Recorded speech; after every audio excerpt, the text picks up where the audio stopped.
நல்லது. உற்சாகமான சபையை கர்த்தர் எப்பொழுதும் ஆசீர்வதிப்பார். උනන්දුවේ සිටිනා සභාව නිතරම උන්වහන්සේ ආශිර්වාද කරනවා. நாங்கள் பிரசங்கம் பண்ணுகிற பொழுது ஊழியர் செய்கிற யாரும் கீழே தயவு செய்து இறங்கி போக நாங்கள் அனுமதி தரதில்லை. මම දේශනා කරන වෙලාවේදී සේවය කරන කිසිම කෙනෙක් පහළට බැහැලා යන්න අනුමත කරන්නේ නැහැ. கம்யூனியன் நேரத்துல கூட யாரும் கீழே இறங்கி போக அனுமதி தர மாட்டோம். කමිනියන් වෙලාවේදී පවා කිසිම කෙනෙකුට පහළට වහින්න අවසර නැහැ. ஊழியர் செய்கிற பிரதர் செல்வா இருந்துட்டு ஒருக்க கீழே கொஞ்சம் பேர் பார்த்துவாங்க, இல்லாட்டி மெயின் டோரை க்ளோஸ் பண்ணிடுவாங்க. ஏன்னா சைக்கிள் இருக்கு, இப்ப சைக்கிள் வந்து 50,000 ரூபாய்க்கு மேல பெருமதி. சைக்கிள் கீழே இருக்கு, கொஞ்சம் கவனம். ஊழியர் செய்யணும் ஞானமா இருக்கு. ஓகே கத்தனால ස්වාමීන් වහන්සේ යහපත්. நான் இன்னைக்கு இந்த தலைப்பானது අද දවසේ මගේ මාතෘකාව அசதியாய் இராதே. අලස නොවන්න. கொஞ்சம் பாருங்களேன், நீங்க கேட்பீங்க மாஸ்டர் எங்களுக்கு அசதி இல்லாட்டி சோம்பேறி தன்மை இருந்திருந்தால் பாஸ்டர் நாங்க இன்னைக்கு சபைக்கு வந்திருக்க மாட்டோம், நாங்க காரணம் சொல்லி வீட்டுல இருந்திருப்போம். ඔබ හිතන්න පුළුවන් පාස්ටර් අද දවසේ මම කම්පැනි වල හිටියනම් මම සභාවට එන්නේ අද දවසේ මම ගෙදර තමයි හිටියේ. ஆனா ஆவியானவர் எனக்கு சொன்னார் சபையோட பேச சொல்லி நீ அசதியாய் இராதே. නමුත් ආත්මයන් වහන්සේ මට කියනවා අද දවසේ කියන්නේ කියලා ඔබ අලසව නොසිටින්න. ஆமா, நாங்க அசதி இல்ல, நாங்க சோம்பேறிகள் அல்ல.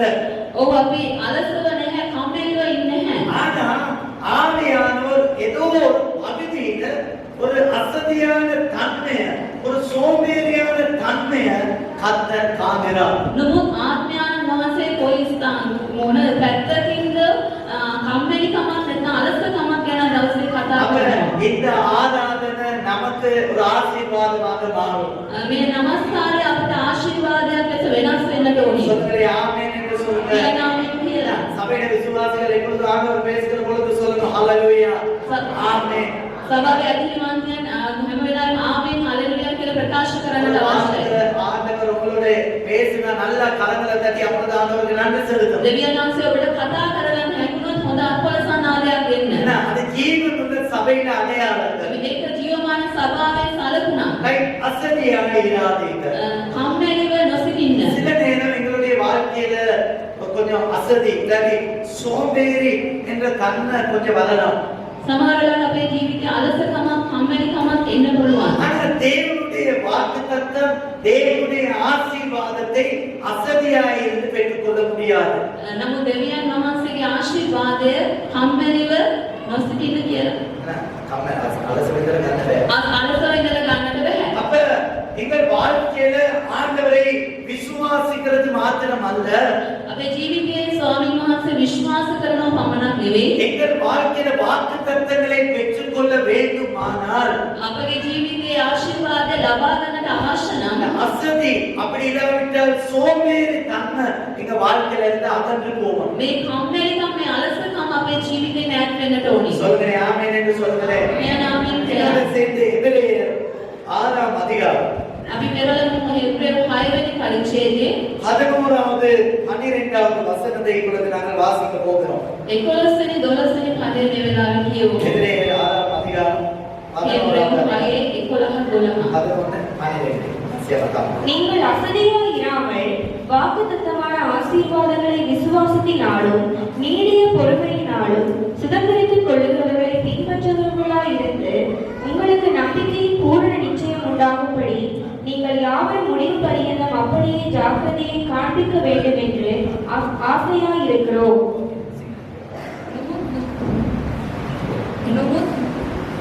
නුඹලාගෙන් එකිනෙකා අන්තිම දක්වා බලාපොරොත්තුවේ නිසකකම සඳහා එම උත්සාහවන්තකම පෙන්වනවාට අපි ආශා ඇතිවෙමු. Right, okay. தமிழ்ல வாசியம்மா.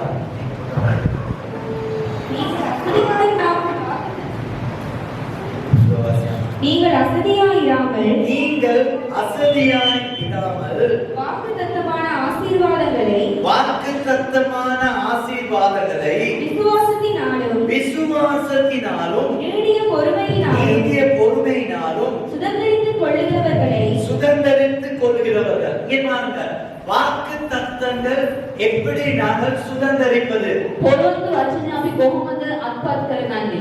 வாக்குத்தத்தங்கள் தேவன் நமக்கு கொடுக்கிற பொழுது පොරොන්දු වචනය ස්වාමීන් වහන්සේ අපිට දෙන சில වෙලාවෙදී நேரங்களில் நாங்கள் இப்படி சொல்லுவோம், அதுக்கு ஒரு காலம் இருக்கு. සමහර වෙලාවට අපි කියන එකට කාලයක් තිබෙනවා. அநேக விசுவாசிகள் எப்படி சொல்லுவாங்க, கொஞ்சம் பாஸ்டர் பாருங்களேன், சில சொல்லுவாங்க, பாஸ்டர் வாக்குத்தத்தம் நிறைவேற ஒரு காலம் இருக்கு. සමහර ඇතිරිමන්තෙකුට පාස්ටර් පොරොන්දු වචනය ඉෂ්ට වෙන්න එක කාලයක් තිබෙනවා. ஆண்டவர் நம்மை ஆசீர்வதிக்க ஒரு காலத்தை வைத்திருக்கிறார். දෙවියන් වහන්සේ අපිව ආශිර්වාද කරන්න එක කාලයක් නියම කරලා அந்த තිබෙනවා. காலத்துல தான் வாக்குத்தத்தம் நிறைவேறும். ඒ කාලෙදි තමයි ඒ පොරොන්දු වචනය ඉෂ්ට වෙන්නේ. அந்த காலத்துல தான் கர்த்தர் நம்மை ඒ ஆசீர்வதிப்பார். කාලෙදි තමයි ස්වාමීන් වහන්සේ අපිව ආශිර්වාද කරන්නේ. ஆமா, அது எல்லாமே உண்மைதான். ඔව් ඒක ඇත්ත තමයි. ஆனா வேதம் சொல்லுகிறது, නමුත් ඒ වචනය කියනවා அப்படி வாசியமா, நீங்கள் அசதியாயிராமல் நீங்க அசதியாயிராமல் வாக்குத்தத்தமான ஆசீர்வாதங்களை ஆசீர்வாதத்தை,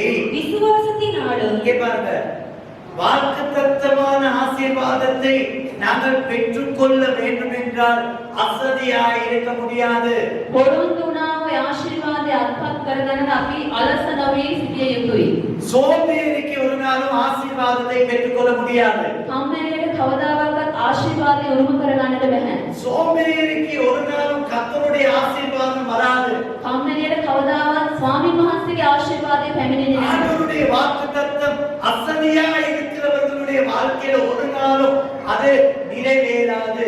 ස්වාමීන් වහන්සේගේ ආශිර්වාදය අලස නොවී සිටින්නන්ගේ ජීවිතවලට වැළපෙනවා. தேவனுடைய ஆசீர்வாதம் நாங்கள் பெற வேண்டும் என்றால், දෙවියන් වහන්සේගේ ආශිර්වාදය අපි ලබන්නට ඕනේ. தேவனுடைய ஆசீர்வாதங்கள் நம் வாழ்க்கையில பெற்றுக்கொள்ள வேண்டும் என்றால், උන්වහන්සේගේ ආශිර්වාදය අපේ ජීවිතේට ලබා ගන්න ඕනේ නම් வேதம் சொல்கிறது, எப்பொழுது உற்சாகமாய் இருப்பதை கர்த்தர் எதிர்பார்க்கிறார். ස්වාමීන් වහන්සේගේ වචනය කියන නිතරම උනන්දුවෙන් සිටින එක උන්වහන්සේ බලාපොරොත්තු වෙනවා. உற்சாகமாய் இருப்பதை கர்த்தர் பார்க்கிறார். උනන්දුවෙන් සිටින එක බලා இந்த காலை நேரத்துல உற்சாகமா சபைக்கு வந்திருக்கிறீங்களா? මේ උදෑසන උනන්දුවෙන් සභාවට ඇවිත් இந்த காலை ඉන්නවා. நேரத்துல உற்சாகமாய் தேவனை ஆராதிக்கிறீங்களா? මේ උදෑසන උනන්දුවෙන් දෙවියන් වහන්සේව இந்த නමස්කාර காலை කරනවා. நேரத்துல உற்சாகமாய் கர்த்தருடைய வார்த்தையை செவி கொடுக்கிறீங்களா? මේ වෙලාවේදී උනන්දුවෙන් ඔබ වචනේ අසමින් සිටිනවා. தேவன் ஏற்ற காலத்துல எங்களுக்கு பதில் கொடுக்கிறார், அது உண்மைதான்.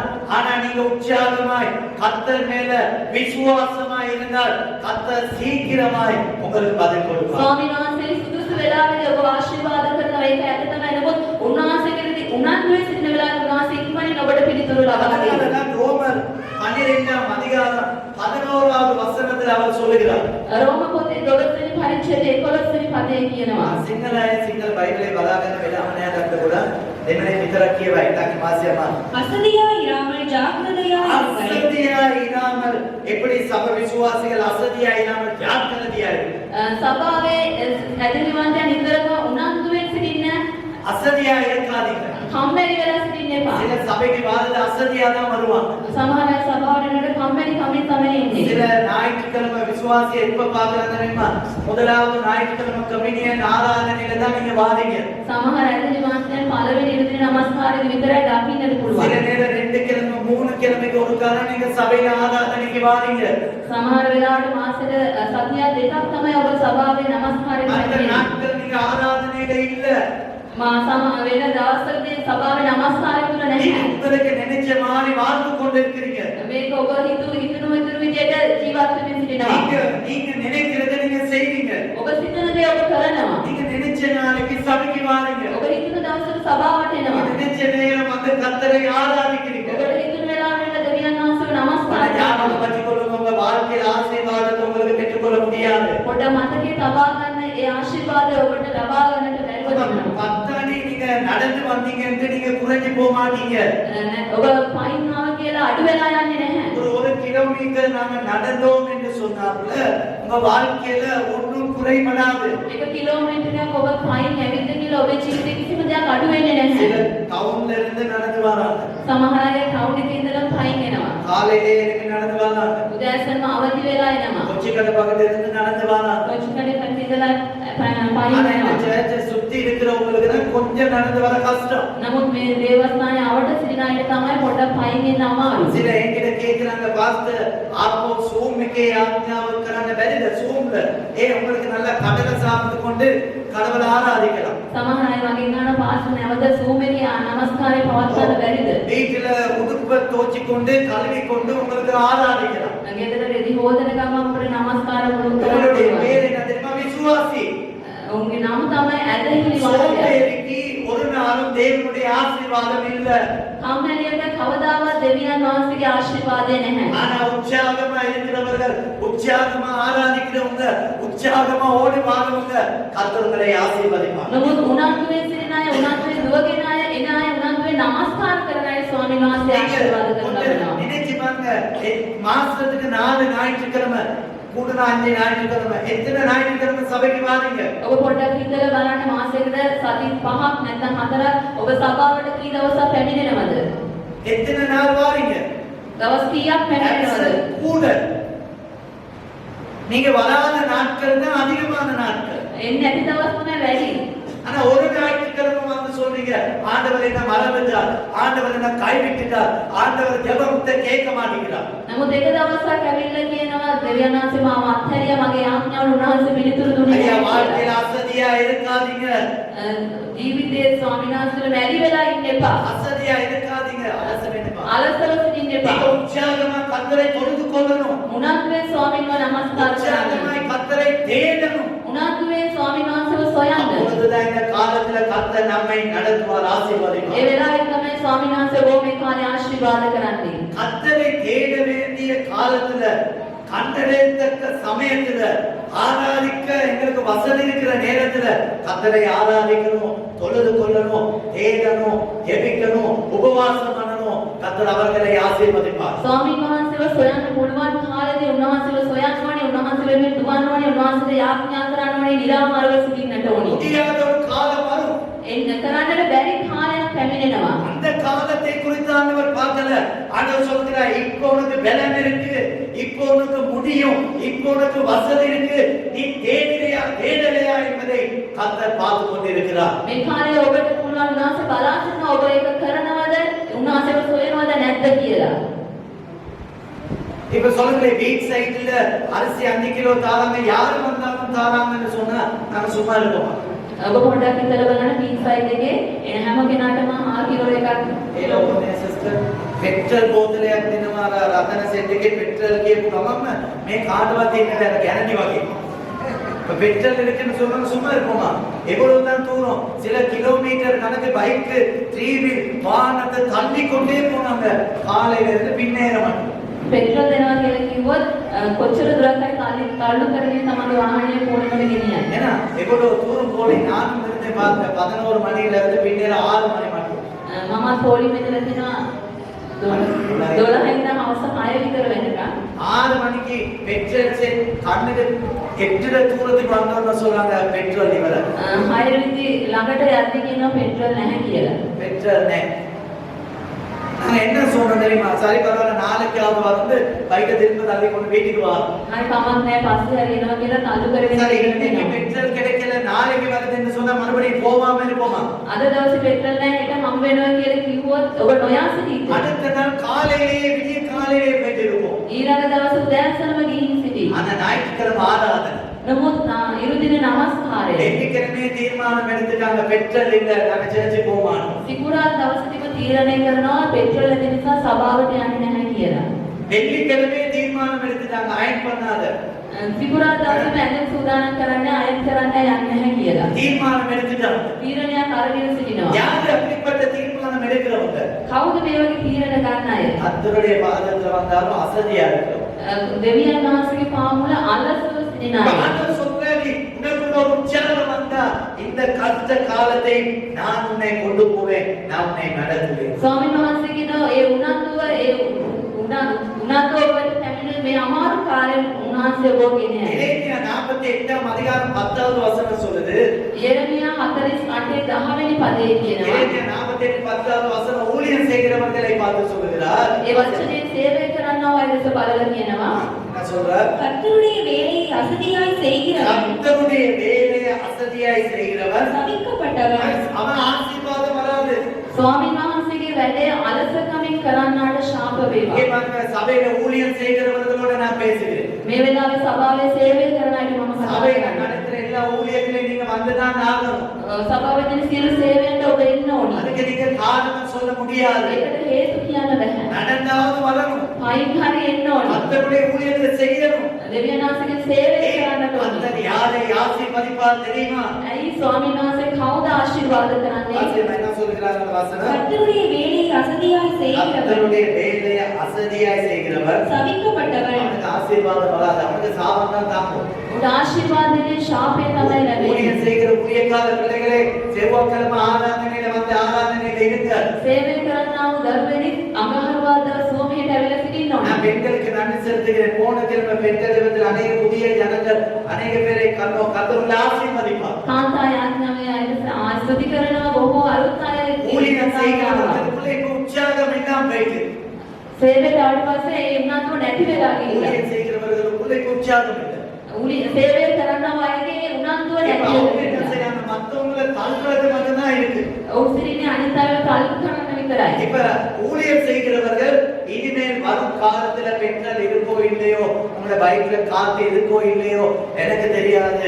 ஆனா நீங்க அந்த ஊழியம் செஞ்சேதான் ஆகும். සේවය කරන අය ඔබගේ බයිකේ පෙට්‍රල් තිබුණාද නැද්ද දන්නේ නැහැ. උනන් තිබුණාද නැද්ද දන්නේ නැහැ. සේවය කරන්න පැමිණෙන්න நீங்க අවශ්‍යයි. செய்கிறதை கர்த்தர் பரலோகத்திலிருந்து பார்த்து உங்களை ஆசீர்வதிப்பார். ඔබ කරන දේ දැකලා ස්වාමීන් වහන්සේ ඔබව ආශිර්වාද කරයි. ஆமென் என்று சொல்லுங்க. කියන්න ආමෙන් කියලා. நல்ல உற்சாகமா கரங்களை தட்டி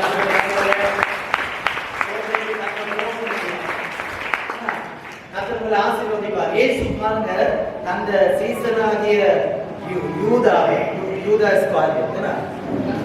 යේසුස්වහන්සේ තමන්ගේ ගෝලයා වුණා වූ යුදා ඉස්කාරියෝත්. යුදා. அவன் பாருங்க இயேசுவை காட்டி கொடுக்க அந்த பந்தியில அமர்ந்திருக்கிறான். ඔහු ස්වාමීන් වහන්සේ යේසුස් වහන්සේ පාවා දෙන්න වාඩි වෙලා සිටියා. இயேசு என்ன தெரியுமா சொல்லுகிறார்? நீ செய்கிறத மெதுவா செய்து சொல்லல. நீ செய்கிறது எதுவோ அது சீக்கிரமா செய். යේසුස් වහන්සේ උඹ කියන ඔබ කරන දේ හිමින් කරන්න එපා. ඔබ කරන දේ ඉක්මන් කරන්න. நீ என்ன காட்டி கொடுத்தாலும் பரவாயில்ல, அது அசதியா செய்யாத. நீ என்ன காட்டி கொடுத்தாலும் பரவாயில்ல, சோம்பேறி தன்மையில செய்யாத. அதையும் நீ சீக்கிரமாய் செய். ඔබ මාව පාවා දුන්නත් කමක් නැහැ. ඒක හිමින් අලසව කරන්න එපා. ඒක උනන්දුවෙන් ඉක්මනින් කරන්න කියලා පවසනවා. சபையில உள்ளவர்களுடைய அசதி உங்கள் வாழ்க்கையில இருந்து அகன்று போகும். මේ සභාවේ ඉන්න අයගේ මේ මැලිකම ඉවත් වෙන්න ඕනි. சோம்பேறி தன்மை நீங்கி போகும். කම්මැලිකම නැති වෙන්න ඕනි. கர்த்தர் உங்களுடைய கை பிரயாசங்களை ஆசீர்வதிப்பார். ස්වාමීන් වහන්සේ ඔබගේ දෑතේ ක්‍රියාව ආශිර්වාද කරයි. வாங்கள் என்னோட சேர்ந்து நீதிமொழி புஸ்தகம் 6ஆம் அதிகாரம் 10வது 11வது வசனம் சீக்கிரமா வாசிப்போம். உபதேச ஹய கூட நீதிமொழி 6ஆம் அதிகாரம் 10வது வசனம் 11வது வசனம் வாசிப்போம். இன்னும் கொஞ்சம் தூங்கட்டும். இங்கே பாருங்க, இன்னும் கொஞ்சம் தூங்கட்டும். இன்னும் கொஞ்சம் உறங்கட்டும். ஆ. இன்னும் கொஞ்சம் கை முடக்கிக் கொண்டு நித்திரை செய்யட்டும் இந்த என்பார்கள். நாட்கள் இந்த நாட்கள் எப்படி காலம் මේ කාලය මේ වගේ කාලයක් තමයි. பைபிளை வளாக முன்னாடி கேட்கிறேன். இந்த காலம் அதிகமான இந்த அசதி சோம்பேறி தன்மை வருகிற ஒரு காலம். මේ කාලේ හැම වෙදියකින්ම අලසකමක් ගේනා වූ කාලයක්. உற்சாகம் இல்ல, උනන්දුව නැහැ. வேலை செய்ய உற்சாகம் இல்ல. වැඩ කරන්න උනන්දුවක් නැහැ. அன்னைக்கு வாலிப பிள்ளைங்க பாருங்க, நல்லா வளர்ந்துட்டாங்க, நல்லா கொடுத்துட்டாங்க, நல்லா உயரம் போயிட்டாங்க, நல்லா இருக்கிறாங்க, ஆனா வேலைக்கு போவாங்க. ඔබ තරුණ දරුවන් දිහා බලන හොඳට උත්සව මතින් සිටිනවා. නමුත් වැඩක් කරන්න වැඩකට යන්නේ නැහැ. தினமும் யாரு உடுப்பு தோச்சி கொடுக்கிறார் என்று சொன்னா அம்மா. තවමත් ඇඳුම් ටික හොදලා දෙන්නේ කවුද කියලා කිව්වොත් අම්මා තමයි. அவரோட தோளுக்கு மேல பிள்ளைங்க பெண் பிள்ளையா இருக்கலாம், ஆம்பளை பிள்ளையா இருக்கலாம், வளர்ந்து பின்பதாக அவங்களுக்கு தண்டு உடுப்பை கழுவ வைக்கிறது. ඔබගේ උරහිසට වඩා උත්සව ඔබගේ ගෑනු ළමයා තරුණ දරුවා සිටිනවා නම් ඔවුන්ට අතහරින්න ඔවුන්ගේ වැඩ කරගන්න. சொல்றேன், சட்டி பானையை கையில கொடுத்துருக்கு, கழுவு. මම නිතරම කියනවා අට්ටි වරන් එක දෙන්න හොදන්න. ஏன்னா பொம்பளை பிள்ளைகளை வளர்க்குற நேரம் பொம்பளை பிள்ளையா வளர்க்கணும். ගෑනු ළමයා හදනකොට ගෑනු ළමයා විදියට හදන්න. நாங்க இலங்கையில பிறந்தவங்க, අපි ලංකාවේ ඉපදුණු මිනිස්සු. நாங்க அமெரிக்காவிலேயோ வேற எங்கேயும் பிறந்தல. நாங்க சட்டியை தொட்டு கறி இப்ப இருக்கிற பிள்ளைங்களுக்கு இப்ப பிரச்சனை. இப்ப என்ன கறி பாருங்க, கறி அப்ப சொல்றது அம்புரு දැන් ඉන්න අය සල්ලිවලින් අකුරු දැරිලා අතේ ගෑවෙනවා. முன்னா பரவாயில்ல, இப்ப முன்ன பரவாயில்ல, கேஸ் அடுப்பு அம்மா, இப்ப விறகு அடுப்பு எனக்கு தொட முடியாது. ஏன் நெகட்டிவ் வளர்த்துட்டாங்க. කලින් නම් කමක් නෑ අපි ගෑස් වලින් දැන් දර රිපේ උයන්න බෑ. ඒ පොතවල දැලි ගෑවෙනවා. சாலம் வந்து அதிகமா இந்த இந்த அசதியை குறித்து அதிகமா பேசினது சாலமோன். ගොඩාක් සාලමෝන් තමයි මේ අලසකම ගැන කතා කරන්නේ. நல்ல வாசியம்மா 10வது வசனம் எப்படி? இன்னும் கொஞ்சம் தூங்கட்டும். இன்னும் கொஞ்சம் விசுவாசி சொல்றத பாருங்க. இன்னும் கொஞ்சம் தூங்கட்டும். ඇදහිලිවන්තෝ කියන දේ බලන්න තව ටිකක් නිදාගනිමු. இன்னும் கொஞ்சம் உறங்கட்டும். இன்னும் கொஞ்சம் உறங்கட்டும். ஓகே. இன்னும் கொஞ்சம் கை முடக்கிக் கொண்டு நித்திரை செய்யட்டும் என்பார். இன்னும் கொஞ்சம் கையை மாட்டிச்சு தலையில வச்சு வசதியா இந்த மகன் செவன் வந்து ஒரு நாய் இருக்கு. யாரு நிர்மலா அந்த காலத்துல கொடுத்த நாய். அந்த நாயை கண்டுபிடிக்காதே அவனுக்கு தூக்கம் போகாது. උදාට බල්ලෙක් ඉන්නවා. එයාව තුමුල් කරගත්තොත් තමයි ඉන්න යන්නේ. இப்ப என்ன கொஞ்சம் இப்ப செவனுக்கு காலையில கட்டினா செவன் சொல்லுவான் தா வினாடி பகத்து வினாடி துணாத்து வினாடி தேகாத்து வினாடி அவன் கடைசி நேரம் தான் வருவான். டக்குன்னு வருவான். பல்லு தேய்க்கிறானோ தேய்க்கல தெரியும், முகம் கழுவுறானோ கழுவுல தெரியும், உடுப்ப போடுறான், ரெடி ஆகுறான், பறந்து போறான். யார் இது? சோம்பேறி. කවුද කම්මැලියෝ? அது உடன் சவாலே இங்கு அலசமய அதிகமான விசுவாசிகள் சோம்பேறி. இன்னைக்கு ட்ரெயின் இல்லன்னு தெரியும், பஸ் இல்லன்னு தெரியும். අද ත්‍රිවිල් නැහැ බස් නැහැ කියලා දන්නවා. பஸ் இல்ல, ட்ரெயின் இல்ல, வேற என்ன இல்ல, ஹஸ்பண்ட் பைக்ல பெட்ரோல் இல்ல, මහත්මයාගේ බයිකේ පෙට්‍රල් නැහැ. ஆனா எத்தனை மணிக்கு எழும்புறாங்கன்னு பாருங்க. நம்ம කීයටද නැගිටින්නේ? ட்ரெயின்ல எல்லாம் இருக்கிற அன்னைக்கு வந்து கொஞ்சம் கொஞ்சம் தூங்கி உறங்கி படுத்து எழுப்பினாலும் பரவாயில்ல. அது எல்லாம் இல்ல, 2 கிலோமீட்டர் நடந்து வரணும். அதுவும் என்ன தெரியுமா சொல்லுது? இன்னும் கொஞ்சம் தூங்கட்டும், இன்னும் கொஞ்சம் உறங்கட்டும். කිලෝමීටර් 2ක් විතර ඇවිදගෙන එන්න ඕනේ. ඒ වෙලාවට වෙලාස්නේ නැගිටින්න නිදා ගන්නවා. வாசிங்க. உன் தரித்திரம் வழிபோக்கனை போலவும் அரித்திரம் வழிபோக்கனை போலவும் உன் வறுமை 1000 அணிந்தவனை போலவும் வரும். இங்க பாருங்க எப்படி வருமா? எப்படி வருமா? வறுமை உங்களை தேடி வரும். මිලිඳුකම වෝට් හොයාගෙන එනවා. யாரு வறுமைகள்? யாரு ஏழை? சபைக்கு வந்து நான் இன்னும் ஏழையா இருக்கிறேன், இன்னும் பாஸ்டர் எனக்கு ஒண்ணும் இல்லைன்னு சொல்றேன். காரணம் அசதி. සභාවටම තාම කිසිම දෙයක් නැහැ මම දිලිතුයි කියලා කියන නම් තාම சோம்பேறி. කම්මැලිකම. சபையில வந்தும் எனக்கு வேலை இல்ல, எனக்கு சபையில வந்தும் ஆசீர்வாதம் இல்ல, இன்னமும் நான் கடன் பிரச்சனை, யாராவது கொடுத்தா தான் நான் சாப்பிடுறேன்னு சொன்னா நீங்க யாரு தெரியுமா? சோம்பேறி. සභාවට ආවත් තාම කිසිම දෙයක් මට නැහැ කියලා ඔබ කියනවා නම් තාම කෙනෙක් ඉල්ලගෙන තමයි කන්නේ කියලා නම් ඒකට හේතුව சபையில வருகிறவர்கள் எல்லாம் ஆசீர்வதிக்கப்பட்டவர்கள். සභාවට එනවා හැම කෙනෙක් ආශිර්වාදය ලැබෙනවා. ஆமென் என்று சொல்வீங்க. ඉදිරි කාමෙන් කියලා කියනවා. உங்களுடைய கை பிரயாசத்தை ஆசீர்வதிப்பார். ස්වාමීන් වහන්සේ ඔබගේ දෑතේ ක්‍රියාව ආශිර්වාද කරනවා. தொழில் ஆசீர்வதிப்பார். ඔබගේ හැකියාව ආශිර්වාද உங்களுடைய කරනවා. வியாபாரத்தை ஆசீர்வதிப்பார். ඔබගේ ව්‍යාපාරය ආශිර්වාද நீங்க කරනවා. இன்னும் கொஞ்சம் தூங்க, இன்னும் கொஞ்சம் உறங்க, இன்னும் கொஞ்சம் ரெஸ்ட் பண்ண, இந்த மாசம் வேலைக்கு போக மாட்டேன், அடுத்த மாசம் வேலைக்கு போறேன்னு சொன்னா அந்த பிச்சைக்காரன் தன் உங்களை தேடி வரும். ඔබ තවමත් කියනවා නම් මම තව ටික වෙලාවක් නිදා ගන්නවා මේ දේ පස්සට දානවා කියලා මේ දේ කරන්න බෑ කියලා ඒ දිලිදුකම ඒ හිඟකමව හිඟන්නේ කුලෙස පැමිණේ. ஆதியாகமம் 49வது அதிகாரம் 9வது வசனத்துல யாக்கோப் தந்த பிள்ளைகளை ஆசீர்வதிக்கிற பொழுது උත්පත්ති 49 වෙනි පරිච්ඡේදයේ 9 වෙනි පදයේ යාකෝබ් තමන්ගේ දරුවන් ආශිර්වාද කරනවා. யூதாவை ஆசீர்வதிக்கிற பொழுது இப்படி சொல்லுகிறார். சீக்கிரம் ஆசியம். யூதாව ආශිර්වාද කරන වෙලාවේ මේ විදිහට කියනවා. யூதா பாலசிங்கம், யூதா பாலசிங்கம், நீ இறை கவர்ந்து கொண்டு ஏறி போனாய். என் மகனே, சிங்கம் போலும் கிளச்சிங்கம் போலும் மடக்கி படுத்தான். அவனை எழுப்புகிறவன் யார்? இங்கே பாருங்க, யூதாவை ஆசீர்வதிக்கிற பொழுது அவர் சொல்லுகிறார், இங்கே யூதா நீ வந்து ஒரு நல்ல வாலிப சிங்கமா இருக்க வேண்டிய நீ. யூதாව ආශිර්වාද කරන වෙලාවේ ඔහු කියනවා ඔබ ඇවිල්ලා තරුණ සිංහෙක් වගේ ඉන්න ඕනි. நல்ல சிங்கத்தை போல அந்த என்ன சொல்றது இறைச்சலாமா இறைய அப்படியே கவர்ந்து புடிச்சு நல்ல இறைச்ச சாப்பிட முடிஞ்ச நீ இப்ப நீ நல்லா படுத்து இருக்கிற. තරුණ සිංහෙක් වගේ ගොදුර අල්ලගෙන කන්න ඕනේ ඔබ තවමත් ඔබ නිදාස දිනවා. நீ நல்ல வாலிப சிங்கம். ඔබ තරුණ සිංහෙක්. நீ எழுந்தா நல்ல வாலிப சிங்கம். ඔබ නැගිටිනා හොඳ තරුණ සිංහෙක්. ஆனா நீ இன்னமும் படுத்து உறங்கிக் கொண்டிருக்கிற. නමුත් ඔබ තවමත් වාඩි වෙලා නිදාගෙන නිදාගෙන සිටින්නේ உன்னை பார்த்தா வயது சென்ற சிங்கத்தை போல விளங்குறான். ඔබ දැක්කම වයසට ගියා වූ සිංහෙක් වගේ පේනවා. அநேக வாலிப பிள்ளைங்களை பாருங்களே, சபையில உள்ள வாலிப பிள்ளைங்களை பாருங்களே, உற்சாகத்தை இழந்துட்டாங்க. සභාවේ ඉන්න තරුණ දරුවන් දිහා බලන්න ඒ උනන්දුව නැති වෙලා ගිහිල්ලා. அந்த காலத்துல எனக்கு ஞாபகம் இருக்கு 13, 14, 16, 18 வயசுல நான் மர உச்சியில இருப்பேன்.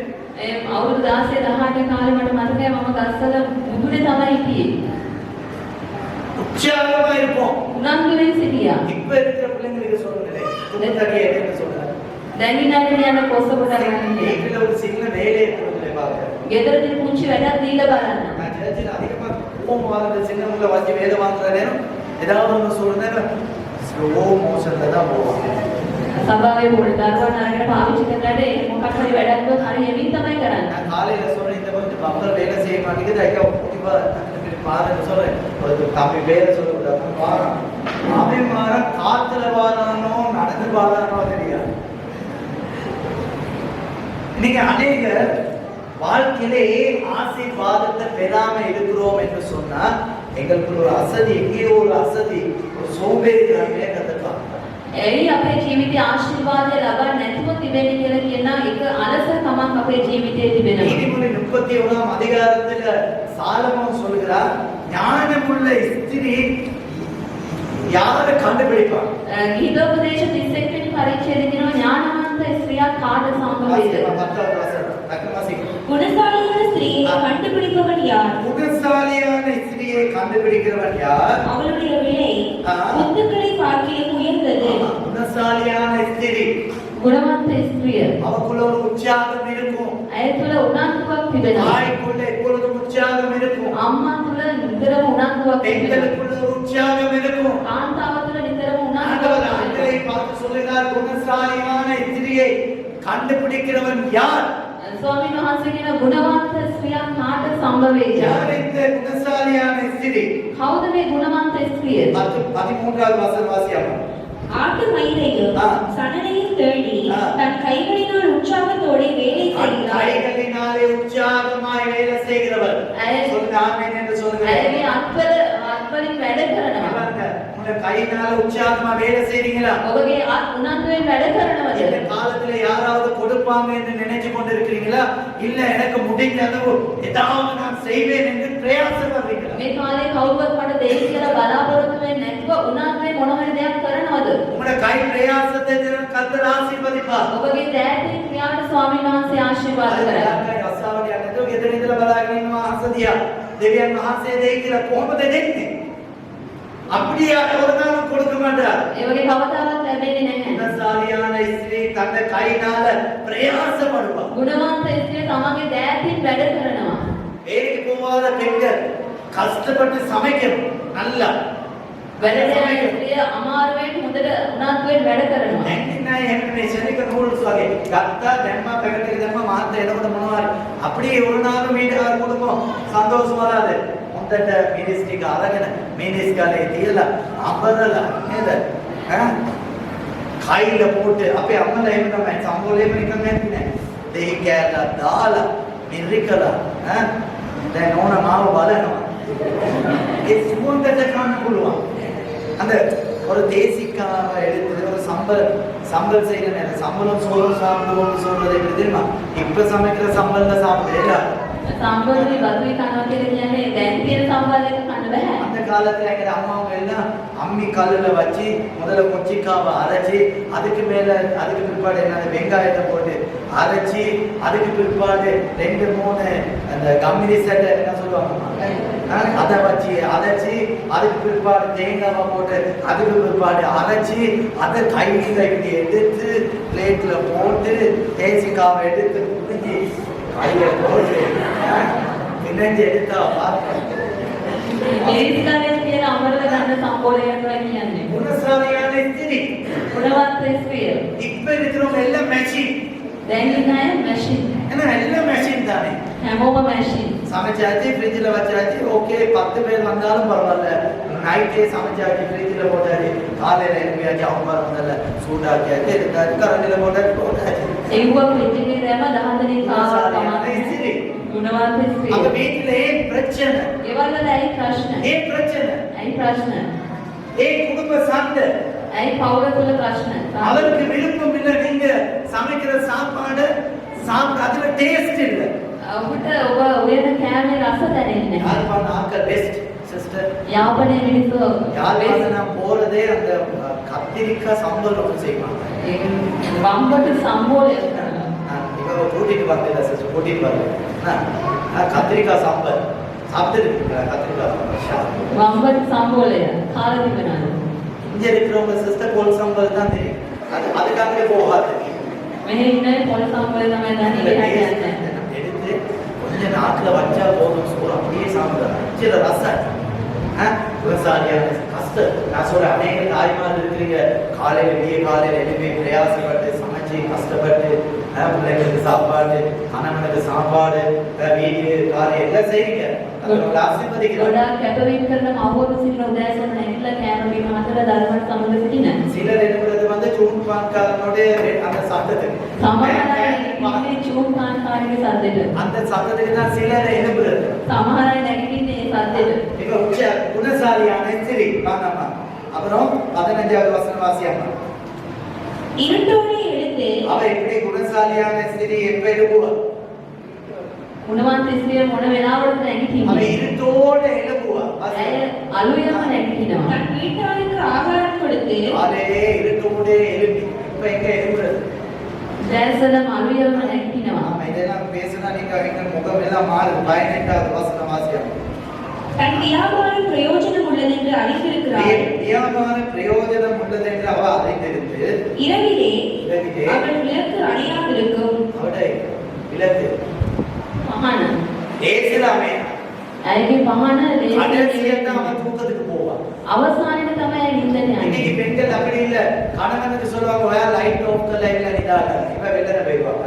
දැන් ඉන්න කාන්තාවනේ මේ සෝන් පුරුෂයෙක් කියන ඔයා ලයිට් එක குணசாலியான ஸ்திரீக்குள்ள அசதி சோம்பேறி தன்மை இருக்காது. ගුණවන්ත ස්ත්‍රිය කෙරෙහි අලසකම නැතිකම නැහැ. அவ விஜய முதல்ல இருட்டோட எழுப்புவா.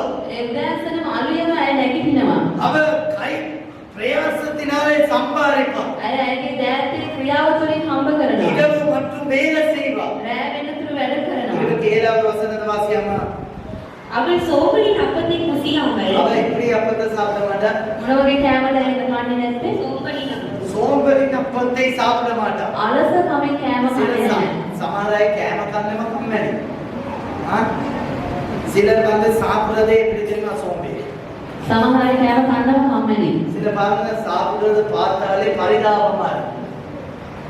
அம்மா கஷ்டப்பட்டு சமைச்சு பிளேட்ல போட்டு இருப்பா, இவருக்கு கையை போட்டு எடுத்து கொஞ்சம் வாயில வச்சு சாப்பிட சோம்பேறி. අම්මා අමාරුවෙන් වෙලා පිටානේ දාලා තිනවා ඒක අත තියලා කන්න කම්මැලි. எப்படி நீங்க ஆசீர்வாதத்தை பெறுகிறது? කොහොමද ඔබ ආශිර්වාදය ලබා ගන්නේ? நீதிபதி 19:24 மட்டும் வாசியமா. ஓகே. சோம்பேறி தன் கையை களத்திலே வைத்து சோம்பேறி தன் கையை எங்க வைப்பானா?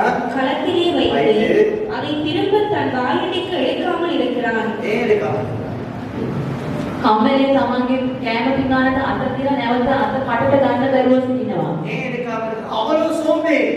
ඇයි ගන්න බැරුව සිටින එච්චරටම කම්මැලි. சபையில நான் இப்ப பேசுறேன், அசதியா இருக்காதீங்க. කම්මැලිව සිටින්න එපා. அசதியா ஜெபம் பண்ணாதீங்க. කම්මැලි කමින් அசதியா சபைக்கு வராதீங்க. අලසව அசதியா ஊழியம் செய்யாதீங்க. අලසව සේවය நீங்க කරන්න. செய்கிறதை கர்த்தருக்கு முன்பதாக உற்சாகமாய் செய்ய செய்ய கர்த்தர் உங்களை ஆசீர்வதிப்பார். ඔබ කරන දේ අලසකමක් නැතුව ස්වාමීන් වහන්සේගේ ඉදිරියේ කරන්න උන්වහන්සේ ඔබ ආශිර්වාද කරනවා. கொடுக்கிறீங்களா? அதை உண்மையா கொடுங்க. ඔබ ස්වාමීන් වහන්සේට දෙනවද ඒක උනන්දු වෙන්න දෙන්න. அசதியா கொடுக்காதீங்க. ඒක අලසව දෙන්න එපා. சபையில வந்து நல்ல கரங்களை தட்டுறீங்களா? සභාවට එන හොඳ අත්කොලසන් නම් දෙන්න. ஆதிக்கு கரம் தட்டாதீங்க. භාගෙට අත්කොලසන් දෙන්න එපා. உற்சாகமா தட்டி ஆண்டவருக்கு நன்றி செலுத்துங்க. උනන්දු වෙන ස්වාමීන් වහන්සේට ஐயா, අත්කොලසන් நீங்க දෙන්න. கர்த்தரை ஆராதிக்கிறீங்களா? ඉහළට ඔසවලා නමස්කාර කරනවා. அசதியாய் கை தூக்காதீங்க. ඒක කම්මැලිකම. நல்ல கையை தூக்கி ஆண்டவருக்கு நன்றி செலுத்துங்க. හොඳින් දැන් ඔසවලා ස්වාමීන්ට නමස්කාර ஆண்டவரே කරනවා. சொல்லுகிறேன், ஹalleluya. ஹalleluya. கர்த்தர் அப்படிப்பட்டவர்கள் மேல தேவனுடைய ஆசீர்வாதத்தை வைப்பார். එවැනි අය කෙරෙහි ස්වාමීන් වහන්සේගේ ආශිර්වාදය තබා තිබෙනවා. ஏன் ஆண்டவர் ஏசாவை ஆசீர்வதிக்காமல் யாக்கோபை ஆசீர்வதிக்கிறார்? ඇයි ස්වාමීන් වහන්සේ ඒසාව ආශිර්වාද කරන්නේ නැතුව යාකෝබ්ව ආශිර්වාද ஏன் කළේ? ஏசாவை கர்த்தர் ஆசீர்வதிக்கிறார்? ඇයි ඒසාව ආශිර්වාද නොකළේ? அவன் வாழ்க்கையில எப்பொழுதும் அசதியா இருக்கிறான். එයාගේ ජීවිතේ නිතරම අලසකම තිබුණා. அசதி எங்க இருக்கோ ஆசீர்வாதம் அங்க இருக்காது. අලසකම කොතන තිබෙනවද ආශිර්වාදය එතන තිබෙන්නේ නැහැ. காலையில எழும்பணும், ගෙදර උදෑසන காலையில නැගිටින්න ஜெபம் பண்ணணும், උදෑසන යාඥා කරන්න கணவன் ඕනේ. எழும்ப முன்பதாக மனைவி எழும்பணும், கணவன் எழும்பணும், ස්වාමියා නැගිටින්න කලින් භාර්යාව නැගිටින්නට ඕනේ. காலையில வேலைகளை ஆரம்பிக்கணும். උදෑසන වැඩ ආරම්භ කරන්න ඕනේ. நான் சொல்றேன் ஞாயிற்றுக்கிழமை சமைக்காதவன் பரவாயில்ல, விட்டுட்டு ஓடி வாங்க சர்ச்சு. මම කියන උදෑසන ඉරිදා උදෑසන කෑම ඉන්න වෙනකන් කමන්නේ අතහැර සභාවට එන්න. ஹஸ்பண்ட் சொல்லுங்க அன்னைக்கு மட்டும் ஞாயிற்றுக்கிழமை எனக்கு கடையில வாங்கி தாங்கன்னு சொல்றேன். හස්බන්ඩ් කියන්නේ එදාට විතරක් කඩෙන් කෑම අරන් දෙන්න කියලා. மத்த நாள் நல்ல சமைங்க.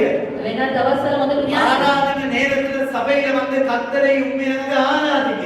නමස්කාර කරන වෙලාවේ ඇවිල්ලා සභාවේ නමස්කාර කරන්න. பாருங்களே எதிரே 12ஆம் அதிகாரம் හේබ්‍රෙව් 12 වෙනි පරිච්ඡේදය. 16வது 17வது வசனத்தை வாசியாமா. ஏசாவுடைய வாழ்க்கையில சீக்கிரமா ஒருவனும் வேசிக்கல்லனாகவும் ஆ. ஒருவேளை போஜனத்துக்காக தன் சேஷ்ட புத்திர பாகத்தை ஒரு விற்று- நேர போஜனத்துக்காக சிரேஷ்ட புத்திர சுவிகாரத்தை விற்று போட்ட ஏசாவை போல விட்டு போட்ட ஏசாவை போல சீர் கெட்டவனாகவும் ஒரு நேர ஆகாரத்துக்காக கர்த்தர் கொடுத்ததான ஆசீர்வாதத்தை ஏசாவு விட்டு விட்டான். එක කෑමක වේදකට ඒසාව තමන්ගේ ආශිර්වාදය විකුණුවා. யாக்கோபு இங்கிட்டு கூழ் கரைச்சி கொண்டிருக்கிறான். යාකෝබ් ඒ වෙලාවේ කැඳ හදාගෙන සිටියා. ஏசாவு வருகிறான் பசியோட. ඒසාව ආව කුසගින්නේ. ஏசாவு கேட்கிறா, தம்பி எனக்கு கொஞ்சம் இந்த கூழ் கொஞ்சம் பசியா வந்திருக்கிறேன், கொஞ்சம் தர முடியாதா? ඒසාව කියනවා මල්ලි මම ගොඩක් කුසගින්නේ ඉන්නේ මට කැඳ ටිකක් දෙන්න. தம்பி கொஞ்சம் கொஞ்சம் அவனுக்கு கபடி தரணும் வந்து. ඔහුට කපටිකම තිබුණා. நான் சொல்லுகிறேன், சிரேஷ்ட புத்திர சுவிகாரத்தை நீ எனக்கு தந்தா இந்த கூழ் உனக்கு தான். ඔබගේ පුරුදුකම් මට දුන්නොත් මම මේ කැඳ ටිකක් ඔබට දෙනවා. அண்ணாவுக்கு இதுல பெருமதி விளங்கல, අයියට මේකේ වටිනාකම දැනුනේ නැහැ. இதுல பெருமதி அவனுக்கு புரியல. ඒකේ වටිනාකම ඔහු තේරුම් ගන්නේ சிலருக்கு නැහැ. கர்த்தர் கொடுத்திருக்கிற ஆசீர்வாதத்துல இருக்கிற பெருமதி அநேகருக்கு புரியல. සමහර අයට ස්වාමීන් වහන්සේගේ ආශිර්වාදයේ වටිනාකම තේරුමක් නැහැ. சிலருக்கு ரட்சிப்பின் வாழ்க்கையில இருக்கிறதான ஆசீர்வாதத்தின் பெருமதி விளங்கல. සමහර අයට ගැලවීමේ ආශිර්වාදයේ වටිනාකම දන්නේ නැහැ. இந்த ஏசாவுக்கு பசினா உடனே எங்க போயிருக்கிறான் தெரியுமா? தாய் இடத்துல ஓடி போயிருக்கலாம். ඒසවට බඩගින්නක් තිබුණා නම් කොහෙටද යන්න තිබුණේ තමන්ගේ මව ළඟට. எங்க ஓடி இருக்கலாம்? කොහෙටද යන්න තිබුණේ? கிச்சனுக்கு ஓடி இருக்கலாம். කුස්සියට දුවගෙන යන්න அம்மா තිබුණේ. இடத்துல போய் கேட்டு இருக்கலாம். අම්මාගෙන් ඉල්ල ගන්න තිබුණා. ஆனா அவன் கிச்சனுக்கு போக சோம்பேறி. නමුත් ඔහු කුස්සියට යන්න කම්මැලි. அம்மா இடத்துல போயிட்டு கேட்க சோம்பேறி. අම්මා ගාවට ගිහින් ඉල්ලන්න කම්මැලி. அப்படி கலக்கி கொண்டிருக்கிறதான கூளை அவன் என்ன செய்கிறான்? புத்திர சுவிகாரத்தை அவன் அதை பெருமதியா என்னல இந்த கொஞ்ச நேரம் சாப்பாடுக்காக அதை விட்டு விடுகிறான். ඔහු යාකෝබ්ගෙන් ඒ කුළුදුල්කම විකුණලා පුංචි කැඳ කෝප්පයකට ඒක විකුණනවා. 17வது வசனம் நான் நினைக்கிறேன். ஏனென்றால் ஆ. பிற்பாடு அவன் ஆசீர்வாதத்தை சுதந்திரித்துக் கொள்ள விரும்பியும் ஆ. ஆகாதவன் என்று ஆ. தள்ளப்பட்டதை கேட்பாங்க. கண்டீர்கள். கொஞ்ச காலம் போயிட்டு இப்ப விரும்புற ஆசீர்வாதம் வேணும், ஆண்டவர் என்ன ஆசீர்வதிக்கணும், ஆண்டவர் எனக்கு கொடுத்த ஆசீர்வாதத்தை மறுபடியும் வேணும் என்று கேட்கிறான்.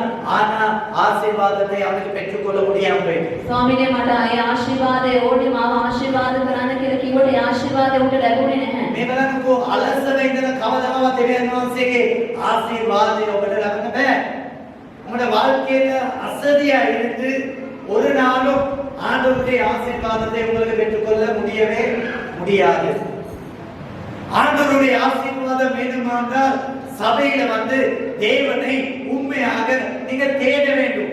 දෙවියන් වහන්සේගේ ආශිර්වාදය ඕන නම් ඔබ සභාවට වෙලා සැබවින්ම උන්වහන්සේව සොයන්නට ඕනි.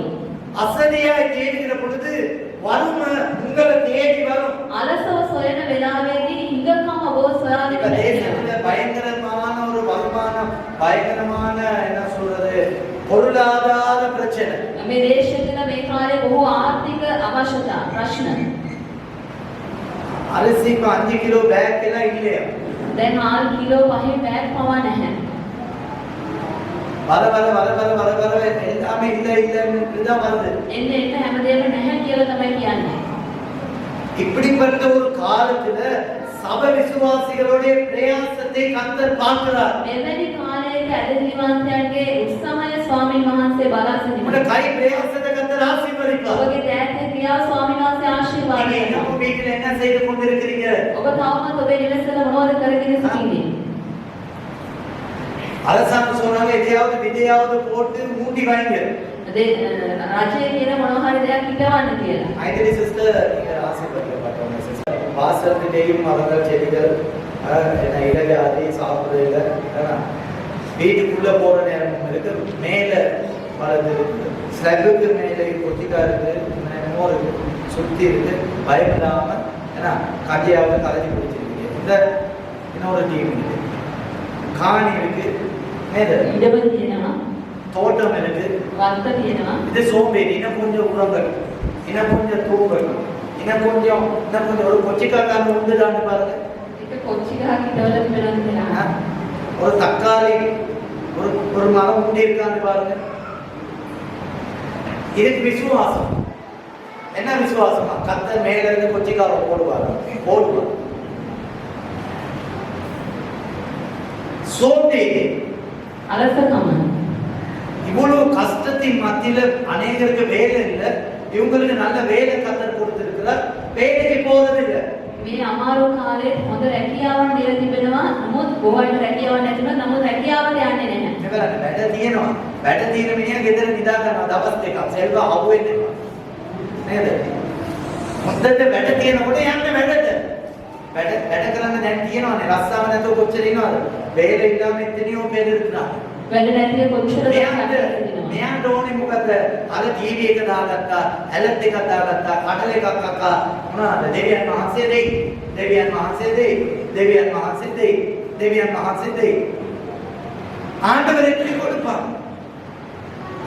ஆண்டவர் கொடுக்கின்ற பிரயாசத்தை பார்க்கிறார். දෙවියන් වහන්සේ ඔබගේ ක්‍රියාව බලනවා. உங்களுடைய பிரயாசத்தை கர்த்தர் பார்க்கிறார். ඔබගේ ක්‍රියාව ස්වාමීන් වහන්සේ நீங்க බලනවා. எதுக்கு கை வைக்கிறீங்களோ கர்த்தர் அதை ஆசீர்வதிப்பார். ඔබ මොකටද අත තබන්නේ? ඒ ස්වාමීන් වහන්සේ ආශිර්වාද சொல்லுங்க කරනවා. ஆமென் என்று சொல்லுங்க. அசதியா இருக்காதீங்க. අලසව සිටින්න එපා. அசதியா இருக்க தேவனுடைய ஆசீர்வாதத்தை பெற முடியாது. අලසව ඉන්න ස්වාමීන් වහන්සේගේ ආශිර්වාදය ලබන්න බැහැ. අර අපි කුටි කාලේ අපි ඉගෙන ගත්ත මොකද අර ඉබ්බගේ ආවගේ කතාවද මුයලු ආමෙන්ගේ කතාව. இப்ப இந்த காலம் இந்த கதை எங்களுக்கு நல்ல சூட்டபிளான கதை. මේ කාලේ තමයි කතාව ගැලපෙන්නේ. ஆமையும் ආවයි ඉබ්බයි. ஆமை மெதுவா தான் நடக்கும். முயல் ஒரு குதிரையில ஒரு பாஞ்ச அவர் அது அப்ப ඉබ්බ හෙමින් තමයි ඇවිදින්නේ. හාව එක පිම්මක් පැන්නොත් ඇති. ஆனா ஆமையோட நீச்சல் தான் டயலாக். அது தண்ணியில போட்டா அதோட ஸ்பீட் அது வேற. වතුරට දැම්මොත් ஆனா நடக்கிறது மெதுவா தான். නමුත් ඇවිදින්නේ හෙමින් තමයි. ஆனா முயல் அப்படி இல்ல சிஸ்டம் ஆயிடுது. නමුත් හාව නෙමෙයි. ஒரு ஸ்டெப் பாஞ்சா சரி ஓகே. එක පිම්මක් පැන්නොත් හරි. அதனால தான் கொஞ்சம் பாஞ்சி போய் ஒரு மரத்தடியில இருந்து கொஞ்சம் உறங்குவோம், கொஞ்சம் தூங்குவோம்.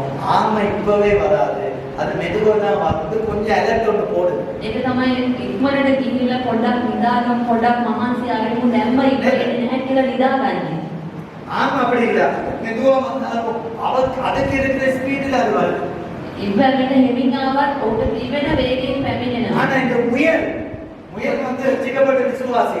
இந்த முயல் நினைக்கிறது ஒரு பாயில நான் பாஞ்சா எனக்கு பெட்ரோல் வரும், எனக்கு கேஸ் கிடைக்கும், எனக்கு அரிசி வரும், எனக்கு மாவு வரும். இது நல்ல தூக்கம். මේ හාව තමයි ගැලවීම ලැබුගේ හැදෙන්නේ වන්ද ඔය ඉතනම එක පිම්මක් පැන්නොත් හැමදේම රැඳෙන්නේ කියලා. வீட்டுல கணவனை வச்சு கொள்ளாரு, வெளியே போ. ගෙදර ස්වාමි පුරුෂය තියාගන්න එපා, එළියට යවන්න. வேலைக்கே போ ஐயாட்டா. වැඩට යවන්න. நல்ல வளர்ந்து வந்து இப்போ ஓலகள் ஏகவல் செஞ்சு முடிஞ்சிட்டா ஏதாவது ஒரு வேலைக்கு தள்ளி விடு. ඕලෙවල් ඒවල් කරලා ඉන්න දරුවෝ ඊළා හම්බ කරන්න කියන එළියට යවන්න. ஞாயிற்றுக்கிழமை சேர்ச்சில இருக்கும் ஐயா. හැබැයි ඉරිද දවස් සභාවෙන් ஆண்டவர் இந்த உற்சாகத்தை பார்க்கிறார். උන්වහන්සේ අපගේ උනන්දුව බලනවා. 2 தீமோத்தேயு 2வது அதிகாரம் 6வது வசனம் கொஞ்சம் வாசிங்க. எல்லாத்தையும் வாசிங்க. ஓகே, 2 தீமோத்தேயு 2வது அதிகாரம் දෙවන පරිච්ඡේදය. ஒரு 10 நிமிஷம் இருக்கு. வாசிங்க. பிரயாசப்பட்டு பயிரிடுகிறவன் பலனில் முந்தி பங்கடைய வேண்டும். வாசிங்கமா நோக்கம். பிரயாசப்பட்டு பயிரிடுகிறவன் பலனில் முந்தி பங்கடைய வேண்டும். இங்கே பாருங்க, இதுதான் முக்கியம். பிரயாசப்பட்டு වැඩ කරන அப்புறம் பிரயாசப்பட்டு பயிரிடுகிறவர் பலனை பெறுவான் அல்ல, முதல் பலனை அவன் பெறுவான். වැඩ කරන ගොවියාම පළමු කොට ඵල මුක්ති විඳින්නට ඕනේ. එයාට මෙහෙමයි, එයා මහන්සියල වපුරපුවම එයාට කොටසක් ලැබෙනවා කියන එක නෙමෙයි බයිබලයේ කියන්නේ. එයාට තමයි පළවෙනිම කොටස ලැබෙන්නේ. யாரு பிரயாசப்படுறீங்க, யாரு விதைக்கிறீங்க, யாரு உழைக்கிறீங்க, உங்களுக்கு தான் முதல் பலனை கர்த்தர் கொடுப்பார். කවුද මහන්සි වෙන්නේ, කවුද වගා කරන්නේ, කවුද උනන්දු වෙන්නේ, ඒ අයට තමයි පළවෙනි කොටස ලැබෙන්නේ. யாரு பிரயாசப்படுறீங்க, කවුද උනන්දු වෙලා උත්සාහ ஒரு කරන්නේ. நேரத்தை கொடுக்கிறீங்களா, உங்க தொழிலுக்காக, உங்க பிசினஸ்க்காக, உங்க வருமானத்துக்காக, உங்க உழைப்புக்காக ஒரு நேரத்தை கொடுக்கிறீங்களா? ඔබගේ රැකියාව, ඔබගේ ව්‍යාපාරය වෙනුවෙන් ඔබගේ කාලය වැය කරනවද? உங்களுடைய உழைப்புக்காக, உங்களுடைய தொழிலுக்காக வேர்வை சிந்துறீங்களா? ඔබගේ රැකියාව, ඔබගේ ව්‍යාපාරය උදෙසා දහඩිය හෙලනවද? அப்பொழுதுதான் அம்மா நீங்க முதல் பலனை பெறுவீங்க. එවිට තමයි ඔබ ප්‍රථම ඵලය භුක්ති சொல்லுங்க, විඳින්නේ. நல்ல உற்சாகமா சொல்லுங்க. ஹalleluya. ඒ නිසා වැඩ කරන අයත් එක්ක මම මේ කතා කරන්නේ එන කාලේ හරිම අමාරු කාලයක්. දැන් දෙවියන් වහන්සේ දීලා තිබෙන ඔබට නිදා ගන්න නෙමෙයි, අලස වෙන්න නෙමෙයි, කම්මැලිකම වෙන්න නෙමෙයි. දැන් දෙවියන් වහන්සේ කාලය දීලා තිබෙන්නේ හොඳට වැඩ කරන්න, මහන්සි වෙන්න, උපයන්න. දෙවියන් වහන්සේ ඔබගේ දෑතේ ක්‍රියාවට ආශිර්වාද කරයි. කර්තර ඔබගේ කයි ප්‍රයාසங்களை ආශිර්වාදිනවා. ස්වාමීන් වහන්සේ ඔබගේ දෑතේ ක්‍රියාව ආශිර්වාද ඒකනේ කරනවා. මෝටර් බයික් එකේ යන්නේ, ත්‍රී වීලර් එකේද යන්නේ, ෆුට් සයිකල් එකේද යන්නේ, පයින්ද යන්නේ කියන එක නෙමෙයි වැදගත්. දෙවියන් වහන්සේ ඔබගේ ක්‍රියාව දිහා බලනවා. දෙවියන් වහන්සේට ආශිර්වාද කරනවා. கர்த்தர் உங்களுடைய கிரியை பார்க்கிறார். கர்த்தர் உங்களை ஆசீர்வதிக்கிறார். ஆகையால் ஆதியாகமம் 2வது அதிகாரம் 15வது வசனத்துல தேவன் ஆதாமை ஏவாளை பார்த்துபடி சொல்கிறார். வாசியம்மா. උත්පත්ති පොතේ 2 වෙනි පරිච්ඡේදයේ 15 වෙනි පදයේ தேவனாகிய கர்த்தர் மனுஷனை ஏதேன் தோட்டத்தில் அழைத்து கொண்டு வந்து அதை பண்படுத்தவும். இங்கே பாருங்க, ஏதேன் தோட்டத்துல எல்லாம் நிறைவா இருக்கு. ஆனா கர்த்தர் சொல்கிறார், நீ அதை பண்படுத்தவும் காக்கவும் வைத்தார். காக்கவும் வைக்கிறார். ඒ දන්නුනේ හැම දෙයක්ම කරනම ස්වාමීන් වහන්සේ ආදම් සහ ඒවට කියන එක රැක බලා ගන්න. நீ இத பார்த்துக்கொள், ඒක බලා ගන්න. பண்படுத்து, ඒක පාවිච්චි நீ කරන්න. இந்த தோட்டத்துக்காக பிரயாசப்படு. මේකේ වෙනුවෙන් වැඩ වෙන්න. இதுக்காக நீ வேர்வை சிந்து. මේ වෙනුවෙන් දහඩිය හෙලන්න. இதுக்காக நீ உழைக்கணும். අමාරුවෙන් වැඩ කරන්න ඕනි. என்ன, நீ சகதியில கொஞ்சம் இறங்கி இருக்கணும். මඩේ චුට්ටක් බැහැලා ඉන්න ඕනි. அப்பொழுது நான் உன்னை ஆசீர்வதிப்பேன். එවිට මම නුඹව ආශිර්වාද வேலை කරනවා. செய்யறவங்க எல்லாம் கரங்களை உயர்த்தி சொல்லுங்க, ஹalleluya. ஹalleluya. அந்த மாதத்துல உங்க வாழ்க்கையை ஆசீர்வதிப்பார். ස්වාමීන් වහන්සේ මේ මාසයේ ඔබගේ ඔබ ආශිර්වාද இந்த කරනවා. மாதத்துல கர்த்தர் உங்க கை பிரயாசத்தை ஆசீர்வதிப்பார். මේ මාසයේ ඔබගේ දෑතේ ක්‍රියාව ස්වාමීන් වහන්සේ ආශිර්වාද யாரை කරනවා. கர்த்தர் ஆசீர்வதிப்பார்? சபைக்கு வருவர்கள் அல்ல. කවුද ස්වාමීන් වහන්සේ ආශිර්වාද කරන්නේ? සභාවට ණය නෙවෙයි. நீங்க ஜெபம் பண்ணி பிரயாசப்பட்டு உங்களோட தொழிலுக்காக 6 நாள் கஷ்டப்பட்டு வேலை செய்து நேரங்களை கொடுக்கிறீங்களா? கர்த்தர் இந்த மாதத்திலே உங்களை දින ஆசீர்வதிப்பார். 6 තුළ වැඩ කරලා මහන්සියලා වැය කරනා වූ අයට ස්වාමීන් වහන්සේ ආශිර්වාද කරනවා. ஆதியாகமம் 30வது அதிகாரம் 30வது வசனம். උත්පත්ති 30 වෙනි පරිච්ඡේදයේ 30 වෙනි පදය. வாசியம்மா. யாக்கோபு சொல்லுகிற ஒரு நல்ல வார்த்தையை வாசிக்கிறேன். යාකෝබ් කියනා වූ යහපතය. நான் வரும் முன்னே நான் வரும் முன்னே உனக்கு இருந்தது கொஞ்சம், உமக்கு இருந்தது மாமா, உங்களுக்கு இருந்தது கொஞ்சம் தான் மாமா. நான் வந்த பின் நான் வந்த பின்னு கர்த்தர் உம்மை ஆசீர்வதித்ததினால் கர்த்தர் ஆசீர்வதித்ததினால் அது மிகவும் பெருகி இருக்கிறது. யாக்கோபு சொல்கிறான், மாமா மாமா, நான் வார நேரம் உங்களுக்கு இருந்தது கொஞ்சம், ஆனா 38வது வசனம் வாசியம்மா.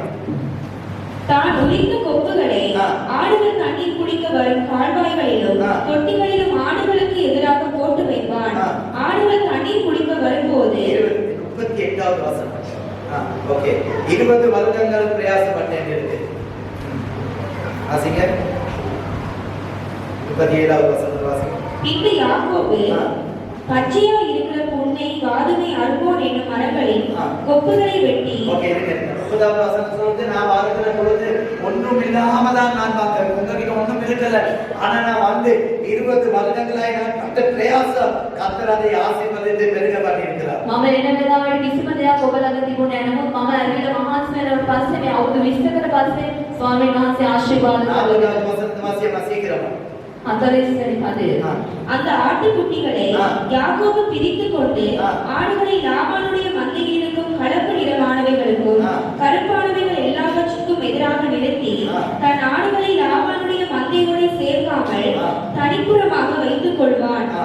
பலத்த ஆடுகள் பொழியும் போது ஆ. அந்த கொப்புகளுக்கு எதிரே பொழியும்படி ஆ. யாக்கோபு அவைகளை அந்த ஆடுகளின் அவர் கண்களுக்கு சொல்லுகிறார், நான் இரவு பகலும் தூங்காமல் அவர்களை நான் இந்த மந்தையை பாதுகாக்கிறேன். මම රෑදවල් මහන්සිලා මගේ රැටළු රැළ මම බලාගත්තා. 42வது வசனத்துல கடைசியாய் சொல்லுகிறார், கர்த்தர் என் கை பிரயாசத்தை கர்த்தர் ஆசீர்வதித்தார். 42 වෙනි පරිච්ඡේදයේ වඩේ අවසානයේ මගේ දෑතේ ක්‍රියාව ස්වාමීන් වහන්සේ ආශිර්වාද நல்ல கரங்களை කළා. தட்டி ஆண்டவருக்கு நன்றி சொல்லுங்கள்.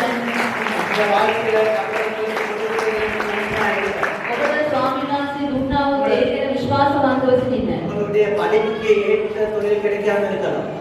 ඔබගේ ඉගෙනුමට සරිලන රැකියාව ලැබෙන්නේ නැතුව ලැබෙනවා. மோசே நல்லா படிச்சவன். මෝසෙස් වෙලා හරි උගත්. மோசே கூட படிச்சவன் யாரும் இருக்கல. මෝසෙස් වගේ ඉගෙනගත්තු කෙනෙක් නැහැ. ஆனா மோசேக்கு கிடைச்ச தொழில் என்ன தொழில்? නමුත් මෝසෙස්ට ලැබුණා රැකියාව කුමක්ද? சொல்லுங்க, என்ன தொழில் கிடைச்சது?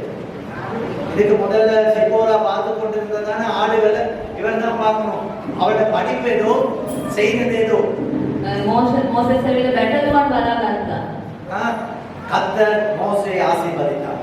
ස්වාමීන් වහන්සේ මෝසෙස්ව ආශිර්වාද කළා. யாக்கோபு பரம்பதாக இந்த மந்தையில ராக்கேல் தானே பார்த்து கொண்டிருந்தான். යාකෝබ් එන්න කලින් මේ රැළ බලාගත්තේ රාකේල්. ஆனா யாக்கோபு வந்த பின்பதாக அவன் அந்த பொறுப்புல உண்மையா இருக்கிறான். නමුත් යාකෝබ් ආවට පස්සේ ඌ ඒ තුල විශ්වාසවන්තව සිටියා. எங்கள் இடத்துல சொல்லுகிறேன், கணவன் வர முதல்ல நீங்க செய்தது பிரச்சனை இல்ல.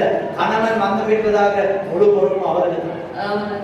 කාන්තාවට කියන්නේ ස්වාමියා එන්න ප්‍රථමයෙන් ඔබ සිටියට කමක් නැහැ. නමුත් ස්වාමියා ආවට පස්සේ ඒ සියලු திருமணம் முடிக்க முதல்ல மைதேசி சிஸ்டர் சும்மா இருக்கணும். அவங்களுக்கு வேண்டிய மாதிரி இருக்கும். திருமணத்துக்கு பிற்பாடு என்ன பொறுப்பும் கணவன்.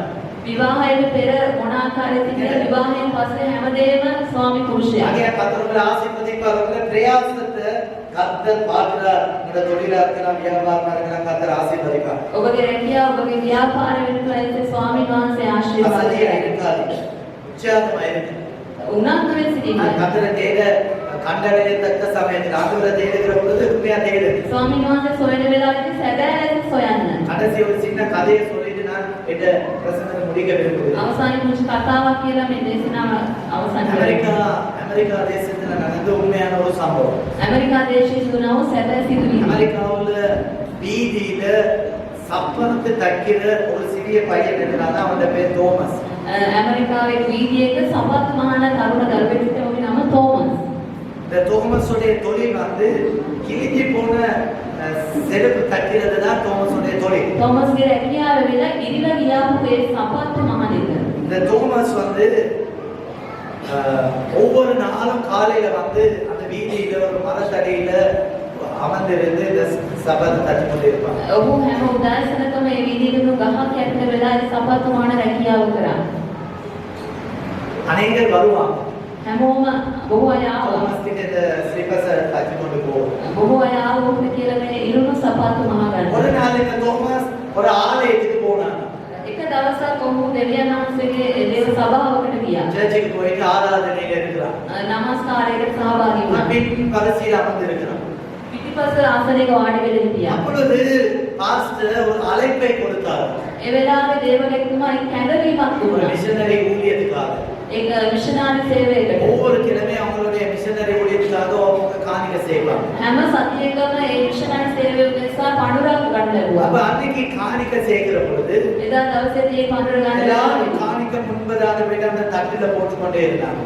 හැමෝම ඉදිරියට ගිහින් ඒ ඉදිරියට ගිහින් පඳුර දැම්මා. තැටියට දැම්මා. அப்ப தோமஸும் தனக்கு இருக்கிறத கொண்டு போயிட்டு அந்த காணிக்கை தட்டில போட்டான். තෝමස් ඇවිල්ලා උඩ තිබෙන දේ ගිහිල්ලා ඒ තැටියෙන් තිබ්බා. எல்லாரும் போட்டதை பார்க்கணும் குறைவான பணத்தை தான் இந்த தோமஸ் முதலாவது போட்டு. හැමෝම දීපු දෙක දිහා බලනකොට තෝමස් දීපු එක තමයි වටිනාකමින් අඩුම දේ. ஆனா எனக்கு ஒரு பகுதியில் ஒரு வெக்கம் வந்துட்டான். ඒ ඔහුට එක පැත්තකින් ලැජ්ජාවක් එනවා. நான் பெரிய பெரிய டாலர் கணக்கா போடுறாங்க, நான் தான் கொஞ்சம் போடுவேன். හැමෝම ලොකු ලොකු ඩොලර් වලින් දැම්මා නමුත් මම තමයි කුංචිම இப்ப அவன் ගන්න. தீர்மானம் ஒண்ணு எடுக்கிறான். ඒ වෙලාවේ ඌ තීරණයක් நான் ගත්තා. நாளையில இருந்து நான் இன்னும் கொஞ்சம் உற்சாகமா நான் செருப்பு தைக்கிறத தைக்க போறேன். මම තීරණයක් ගත්තා හෙට දවස් නම් මම උනන්දුවෙන් මගේ රැකියාව මම කරනවා. அடுத்த ஞாயிற்றுக்கிழமை சபையில இருக்கிற எல்லாரையும் பார்க்கிறோம், நான் தான் பெரிய காணிக்கைய நான் சபையில போடுவேன். අනිත් ලබන ඉරු දින අනිත් හැම කෙනෙකුටම වඩා මම තමයි ලොකුම මුදල දාන්න කියලා ඌ තීරණයක් ගත්තා. தோமா தீர்மானம் எடுத்து போனானா තෝමස් තීරණය இன்னைக்கு කරගෙන நம்ம விடிய காலையிலே எழுப்பி வர தோமா அந்த மரத்தடியில සමුද උදෑසනම ඒ ගහ යටට ගියා. இப்ப வேலை செய்ய ஆரம்பிக்கிறான். ඒ වැඩේ කරන්න ආරම්භ කරා. ஆறு மாற எல்லாரும் ஸ்லிப்பர்ஸ் தைக்கிறான். එනේන හැම කෙනෙක්ගේම සෙරප්පු இந்த මැහුවා. பகுதியில வீசி போட்டிருந்த சில ஸ்லிப்பர்ஸ் எடுத்து தனியா வேற வேற ஸ்லிப்பர்ஸ் தைக்கிறான். විසි කරලා තිබුණු සෙරප්පු අරගෙන වෙන විදිහට මැහුවා. ஆறு நாளும் கஷ்டப்பட்டு இரவு மட்டும் வேலை செய்யறான். දවස් 6ම රෑ වෙනකම් මහන්සි වෙලා වැඩ කරා. ஞாயிற்றுக்கிழமை வாரம் ඉදිරි දවස් ආවා. வந்து மிஷனரி காணிக்கை எடுக்கிற பொழுது මිෂනාරි පඬුර ගන්න වෙලාවෙදී காணிக்கை எடுத்துக்கொண்டு முன்னுக்கு போயிட்டு அவன் போடுகிறான். තෝමස් තමන්ගේ පඬුර අරගෙන ඉදිරියට ගිහින් තැබුවා. தெரியுமா அந்த ஞாயிற்றுக்கிழமை எல்லாரும் போட்டதான காணிக்கை பாக்கியம் பெரிய காணிக்கை யாரு போட்டா தெரியுமா? தோமா ඔබ போட்டா. දන්නවද හැමෝම දාපු මුදලට වඩා ඒ ඉරු දින දාපු මුදලින් වැඩි ஹalleluya ஹalleluya. හලෙලුයා. இது எல்லாம் பரவாயில்ல. මේ හැමදේම කමක් அடுத்த නැහැ. நாள் மறுபடியும் உற்சாகமா போறான் திங்கட்கிழமை காலையில வேலைக்கு.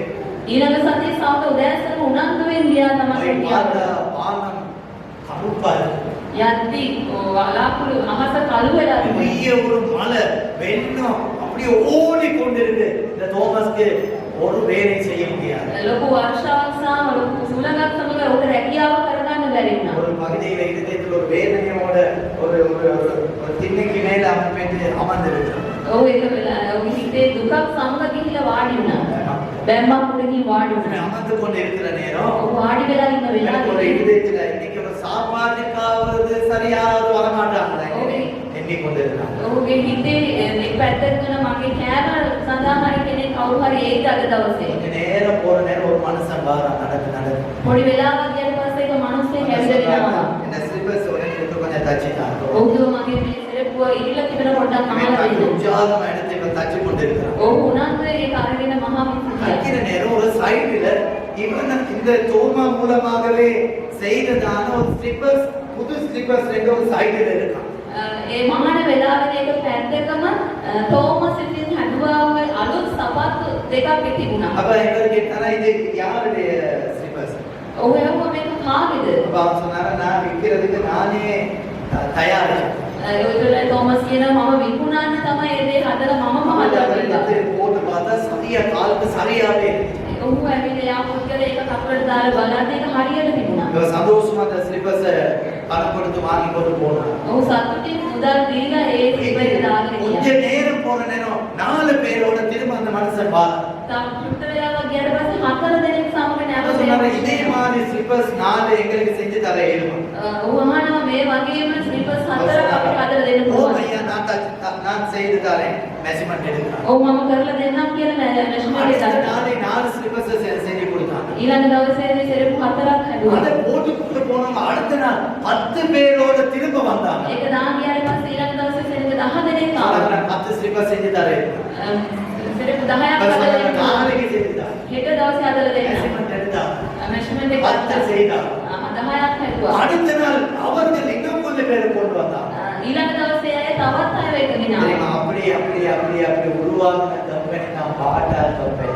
ඔබ දන්නවද එවැනි විදියට හදාගෙන ආපු ඒ කම්පැනි එක තමයි இன்னைக்கு நாங்க බාටා பாட்டா கம்பெனின்னு சொல்றோம். அன்னைக்கு வீதியில ஒரு சிறிய பையன் செய்த உற்சாகமா செய்த தொழில் இன்னைக்கு தோமா பாட்டா கம்பெனி என்று முழு உலகத்திலே பிரபலியமாயிருக்கு. අද දවසේ අපි බාටා කියලා කියනවා ඔය තමයි එදා ඒ තරුණ උනන්දුවෙන් දරුවා කරපු උනන්දුවෙන් කරා වූ රැකියාව. சொல்லுங்களே ஹalleluya. சொல்லுங்களே ஹalleluya.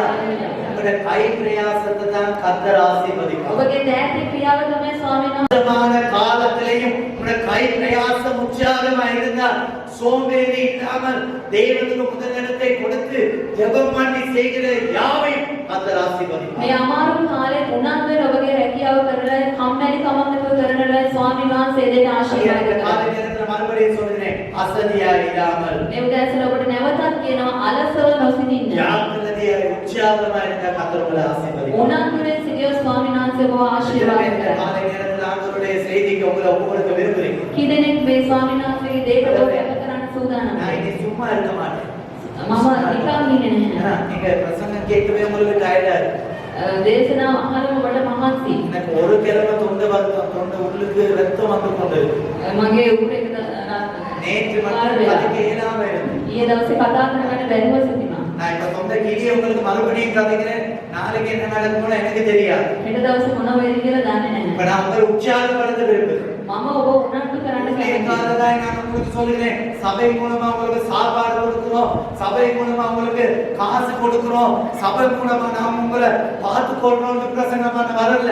මම ඔබට දේශනා කරන්නේ සභාව තුළින් ඔබ පෝෂණය කරන ඔබට කැම්ප් දීම දෙන ඔබ බලා ගන්නවා කියලා. அது கொஞ்ச காலம் தான் சபை செய்யும். ඒ සභාව කරන්නේ ටික කාලයක් තමයි. கர்த்தர் சொல்லுகிறார் உங்களுடைய தொழிலை கர்த்தர் ஆசீர்வதிக்க ඔබ விரும்புகிறார். ස්වාමීන් වහන්සේ කියන ස්වාමීන් වහන්සේගේ ආශිර්වාද இந்த කරනවා. வியாபாரத்தை கர்த்தர் ஆசீர்வதிக்க ඔබගේ விரும்புகிறார். ව්‍යාපාරය උන්වහන්සේ ආශිර්වාද කරනවා. யார் ஆசீர்வதிப்பார் தெரியுமா? කවුද ආශිර්වාද කරන්නේ? காலையில எழுந்து நின்று උදෑසනම අවදි වෙන්න. உற்சாகமா උනන්දුයි. அந்த தொழிலை ஆசீர்வாதமாய் பிரயாசப்பட்டு செய்கிறவனை கர்த்தர் ஆசீர்வதிப்பார். තමන්ගේ රැකියාව උනන්දුවේ කරන්නව අය ස්වාමීන් වහන්සේ ආශිර්වාද කරනවා. நான் இதுல காமிக்கிறேன். உங்களுடைய தொழில், உங்களுடைய வியாபாரம், உங்களுடைய ஊழியம், உங்களுடைய ஜெப வாழ்க்கை, உங்களுடைய உங்க வாழ்க்கையில உங்க குடும்ப வாழ்க்கை எல்லாமே கர்த்தர் எப்ப ஆசீர்வதிப்பார் தெரியுமா?